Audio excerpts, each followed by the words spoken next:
Processo de busca e apreensão gera aquela ansiedade negativa, porque você não sabe quando o oficial de justiça pode ir na sua casa, com a polícia inclusive, se ele pode ir no seu trabalho.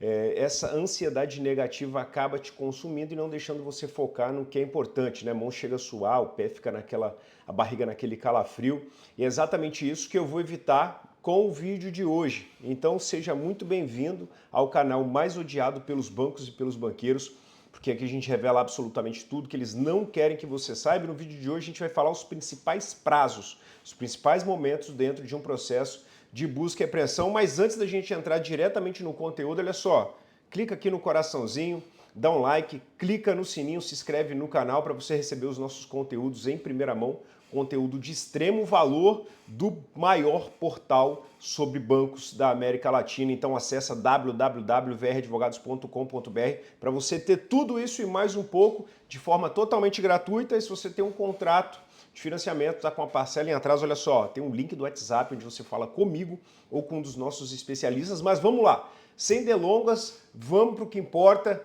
Estou colocando na tela para vocês aqui os principais prazos e a gente vai passar por cada um deles para você entender de fato como que é o processo de busca e apreensão, para você se preparar também, né? A gente vai pincelar alguns pontos dentro desses prazos e a partir disso você consegue se preparar, ter a informação correta para saber o que fazer e não ser surpreendido de forma negativa pelo banco. Então, pessoal, dentro aqui das notificações e dos prazos importantes, o primeiro prazo mais importante que a gente tem é o prazo da notificação. É o recebimento da notificação. Daí a gente cai para uma situação. Valdeci, com quantas parcelas em atraso o banco pode apresentar uma busca e apreensão? Olha, independente se for uma, duas, três, 10 parcelas em atraso. Atrasou uma parcela, o banco já pode entrar com o processo de busca e apreensão, mas ele precisa respeitar esse ponto número 1, que é o quê? É notificar você. Então, a partir do momento que você está em atraso, o banco, cumprindo o que determina a lei,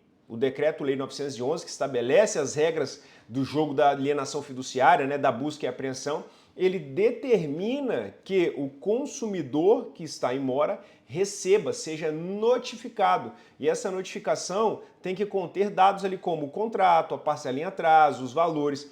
Essa notificação ela tem que ser direcionada e presta atenção nisso, tá? Pega papel e caneta na mão, pausa esse vídeo, pega papel e caneta para você não esquecer. Essa notificação, ela precisa ser direcionada para o endereço aonde você registrou, onde você morava no ato de realizar o contrato, no ato de realizar o financiamento. Então, quando você estava lá na loja comprando o seu veículo, aquele endereço que você deu e que foi registrado no seu contrato de financiamento é para onde o banco deve mandar a notificação. Mas, Valdeci, como assim? O banco deve mandar a notificação? Exatamente, ele deve mandar. Não significa dizer que você deve receber para isso estar valendo, para a busca e apreensão ser regular. Exatamente dessa forma que você entendeu. Basta o banco comprovar que foi no correio e enviou o AR para você, que essa notificação já é válida. Valdeci, mas que loucura é essa? A notificação é válida mesmo sem eu receber a notificação? É exatamente assim que funciona, meus amigos. E eu estou aqui para te falar a verdade, eu estou aqui para te falar a regra do jogo. Esse posicionamento foi mudado pelo nosso Tribunal de Cidadania, pelo STJ lá em Brasília, no final do ano passado, no RESP, no julgado no tema 1132. Então, se você colocar no Google STJ tema 1132, você vai saber, você vai ver exatamente isso que eu estou falando. E como eles mudaram a regra do jogo, a gente precisa jogar com a regra certa, sob pena da gente ser penalizado. Então, aqui eu não estou para te vender sonho, eu estou para te falar a realidade. Então, o banco ele pode te notificar e o que você vai fazer? Se você recebeu essa notificação, você já sabe que ele está na iminência de entrar com um processo de busca e apreensão e agora, pela lei, ele está autorizado. Então, você vai ler atentamente, você vai verificar os valores, você vai verificar o prazo que ele te deu para regularizar e aí você pode ou entrar em contato com o banco e continuar pagando essa bola de neve imparável e regularizar isso, que é o caminho mais rápido que você tem para resolver. Ou, se você tem suspeitas de que o seu contrato está irregular, eu já te adianto, mais de 90% dos contratos que eles colocam no mercado possuem alguma irregularidade. Você pode contar com profissionais especializados como nós da VR Advogados, mais de 12 anos no mercado, mais de 7 mil processos ativos, link do WhatsApp está aqui, você fala comigo ou com um dos nossos especialistas para poder verificar se o seu contrato tem armadilha ou não. Porque se tiver, você já sabendo que o banco já vai se movimentar, o que você vai fazer? Você vai se movimentar na frente dele, entrando com uma das medidas possíveis para frear esse ímpeto e muitas vezes é irregular do banco de poder prejudicar você. Então esse é o primeiro ponto. A partir do momento que ele notificou você, ele já pode ir na justiça, apresentar um processo de busca e apreensão e apreender o seu veículo. Valdeci, essa notificação vai chegar na minha mão? Não, é isso que você precisa saber. Pode chegar como pode não chegar. E se eu mudei, Valdeci, o que eu faço? É uma obrigação sua comunicar ao banco. E se você comunicou o banco, presta muita atenção nisso. Se você comunicou o banco e o banco, diante de toda aquela bagunça, de toda aquela balbúrdia, não alterou o seu cadastro, você tem provas de que comunicou a sua mudança de domicílio, se ele te notificar no endereço antigo, a busca e apreensão cai e você vai ficar com o seu veículo, mesmo estando com as parcelas em atraso. Então, ó, presta atenção nisso, tá? Muitos gurus aí ficam falando, ai, mudou, não fala não, porque o banco ali, ele vai até onde você está. Óbvio, você tem que falar contando que o banco não vai alterar os cadastros deles, em muitos casos acontece isso, você já tem essa resposta. Bom, aí pessoal, você vai ter um prazo que o banco vai te dar nessa notificação para poder regularizar o pagamento daquela parcela, que em média é de 5 dias úteis a essa notificação que você recebeu. A partir disso, você pode saber que ele pode entrar com um processo de busca e apreensão. Entrou com um processo de busca e apreensão, o banco ajuizou um processo, você foi citado, aqui 2 pontos. O que precisa acontecer para você poder se defender dentro do processo em primeira instância, no juiz aí da sua comarca, da sua cidade? Você precisa que a liminar, que é a decisão que o juiz deu para prender o veículo, seja efetivada, ou seja, você só pode apresentar defesa se o seu veículo for tomado. Olha que loucura. Então, nesse ponto, o seu processo ele vai estagnar nesse ponto aqui, porque a liminar não foi efetivamente cumprida.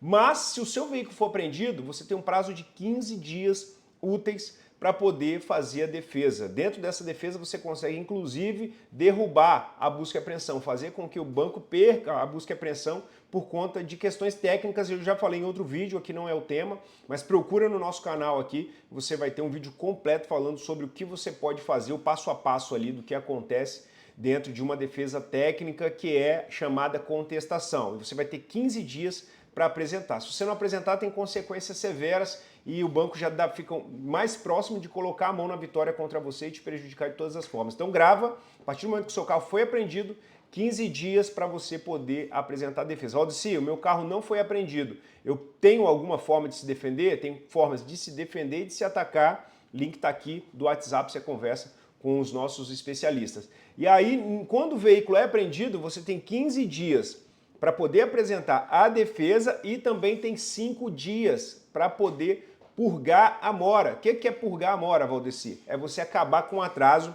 e pegar o seu veículo de volta. Quando você acaba com o atraso, quando você purga a mora, você tem a autorização de pegar o seu veículo de volta. Por isso que nesses 5 dias que você tem, o banco não pode tirar o veículo da comarca, porque se você efetivar o pagamento, ele tem que te restituir o bem de forma imediata. Então, nesses 5 dias, você vai purgar a mora. Mas o que é purgar a mora, Valdeci? O pagamento das parcelas em atraso e o pagamento das parcelas que ainda vão vencer. É o que a gente chama de parcelas vencidas, o que você não pagou e o que você ainda teria que pagar, as vincendas. E aí, a partir disso, se você não conseguiu pagar uma parcela, como é que você vai pagar o contrato todo, né? Então é meio ilógico, a lei é muito pesada contra os consumidores, é uma lei muito antiga, de 1969, sofreu algumas atualizações e todas as atualizações prestigiando o banco, então a gente tem que jogar com as armas que a gente tem e nós temos muitas armas. A principal dela é a informação. Você com informação de extremo valor, como você está recebendo aqui no nosso canal, você já vai estar um passo à frente da instituição financeira. Por isso eu peço, compartilhe esse vídeo para o máximo de pessoas possíveis, porque num país onde 70% da população está endividada, poucos banqueiros estão tendo lucros astronômicos, na casa dos bilhões de reais por ano. Então é muito importante que você nos ajude nessa guerra com Davi contra Golias. Mas purgando a mora, você tem que saber, parcela vencida e vincenda, honorário advocatício, custa processual, nada disso tem que compor ali o pagamento para purgar a mora. Porque aonde você viu isso, Valdeci? Decreto-Lei 911. Então tudo que exceder a parcelas vencidas e as vincendas não deve entrar no cômputo do pagamento da mora. O que você vai fazer? Se você só tiver os valores para purgar a mora, você vai colocar esses valores dentro do processo e vai discutir as outras rúbricas que o banco está cobrando de você. Esses, os prazos mais importantes que você precisa saber. Tem outros prazos, logicamente, o prazo de agravo, que também é de 15 dias. O agravo é um recurso em segunda instância para você apresentar uma defesa ali quando você não pode apresentar uma defesa em primeira instância, quando você não teve o veículo apreendido, ou de outras formas também, né? Quando você teve o veículo apreendido, você pode também utilizar o agravo. Você tem outros prazos que você precisa, você pode utilizar, mas os principais são esses aqui, focando no que é importante, no que vai proteger você, e com isso você vai conseguir evitar aquela ansiedade, mas o principal, conte com profissionais especializados como nós da BR Advogados, há 12 anos batendo de frente com os bancos, mais de 7 mil processos ativos ao redor de todo o Brasil, unidades físicas em todos os estados da região sudeste, contando com São Paulo, Rio de Janeiro, Minas Gerais e 2 no Espírito Santo. Olha só, conta sempre com a gente, tem um link na descrição. Banco, aqui não, hein?